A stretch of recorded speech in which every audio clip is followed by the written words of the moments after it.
তো আমি মানে এই ভোজন পাନ ବିଷୟରେ ଅଧ୍ୟୟନ କରୁ କରୁ କେବଳ ଶାରୀରିକ ଖାଦ୍ୟ ବିଷୟରେ ହିଁ ନୁହେଁ, ଆତ୍ମିକ ଖାଦ୍ୟ ବିଷୟରେ ମଧ୍ୟ ଆଲୋଚନା କଲୁ। ଶରୀର ପାଇଁ ଯେମିତି କେତେକ ସ୍ୱାସ୍ଥ୍ୟ ପାଇଁ ହାନିକାରକ ଖାଦ୍ୟ ଅଛି, ସେମିତି ଆତ୍ମିକ ଜୀବନର ସ୍ୱାସ୍ଥ୍ୟ ପାଇଁ ମଧ୍ୟ ହାନିକାରକ ଖାଦ୍ୟ ଅଛି। ଆତ୍ମା ପାଇଁ ଖାଦ୍ୟ କୋଉଟା? ଅବଶ୍ୟ ବାକ୍ୟ ଅଟେ। ତେଣୁକରି ଶିକ୍ଷା ବିଷୟରେ ମଧ୍ୟ ଆମେ ଶିଖିଲୁ।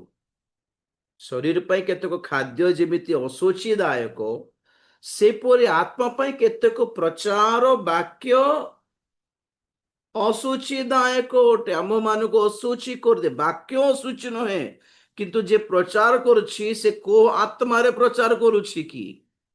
ଶୈତାନ ଆସିକି ପ୍ରଭୁ ଯୀଶୁ ଖ୍ରୀଷ୍ଟଙ୍କୁ ମଧ୍ୟ ବାକ୍ୟରୁ ବୁଝାଉଥିଲା କି ନାହିଁ?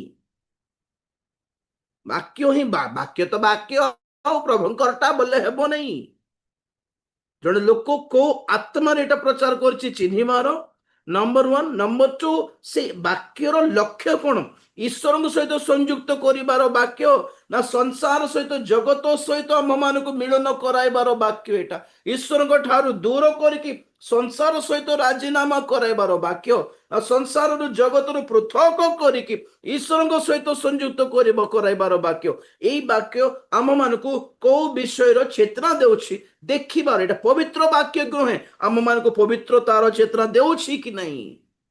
ମନ ପରିବର୍ତ୍ତନର ଚେତନା ଦେଉଛି କି ନାହିଁ? ଈଶ୍ୱରଙ୍କ ପାଇଁ ଆହୁରି କ୍ଷୁଧିତ ତୃଷିତ ହେବା ପାଇଁ ଦେଉଛି ନା ନାହିଁ? ଅନୁତାପ କରିବାକୁ ଚେତନା ଦେଉଛି ନା ନାହିଁ? ଦେଖିବାର, ବୁଝିବାର ବାକ୍ୟକୁ, ତାପରେ ଚିହ୍ନିବାର ଏଇ ବାକ୍ୟ କୋଉଠୁ ଆସିଲା, এই ବକ୍ତା କୋଉ ଆତ୍ମାରେ ପ୍ରଚାର କରୁଛି। କାରଣ ପବିତ୍ର ଆତ୍ମା ଅଛନ୍ତି, ସଂସାରର ଆତ୍ମା ଅଛି, ଅଶୁଚି ଆତ୍ମା ଅଛି। କୋଉ ଆତ୍ମାରେ ପ୍ରଚାର? ଭ୍ରାନ୍ତିଜନକ ଆତ୍ମା ଅଛି, ପ୍ରବଞ୍ଚନାଜନକ ଆତ୍ମା ଗୁଡ଼ିକ ଅଛି। ପବିତ୍ର ଆତ୍ମା ଜଣେ, ବାକି ସବୁ ଡିମନ, ଡେଭିଲ ସ୍ପିରିଟର ଗୁଡାଏ ନାମ ଅଛି। ଲୋକ ଜଣେ କୋଉ ଆତ୍ମାରେ ପ୍ରଚାର କରୁଛି? ଏଟା ମଦ ପିଇ ହେବ, ପଡ଼ିଆ ଖାଇ ହେବ, ବ୍ୟଭିଚାର କରି ହେବ। କାରଣ ଅନୁଗ୍ରହ ମିଳିଛି, ତୁମେ ବିଶ୍ୱାସ କରଲେ ହେଲା। ଚିହ୍ନି ଦେବାରେ ଏ ଲୋକ ମଦ ପିଉଛି, ଏ ଲୋକ କାମୁକ ହେଇଛି, ଏ ଲୋକ ବ୍ୟଭିଚାର କରୁଛି, ଏ ନଥିବା ସବୁ ଅଶୁଚିତାରେ ପୂର୍ଣ୍ଣ ହେଇଛି। ତେଣୁକରି ତାହାକୁ କଭର କରିବା ପାଇଁ, ତାକୁ ଜଷ୍ଟିଫାଏ କରିବା ପାଇଁ ଏମିତି ବାକ୍ୟ ପ୍ରଚାର କରିଥାଉଛି ବୋଲି ଜଣା ପଡୁଛି। ଆଉ ତାର ହାତରେ 2-4ଟା ଆଶ୍ଚର୍ଯ୍ୟ କର୍ମ ହେଇଗଲେ ଲୋକମାନେ ତ ପାଗଳ ହେଇଯିବେ, ତା ପଛରେ ଆଉ ସତ ହେଇଥିବ ବୋଲି ଭାବିବେ ଆଉ।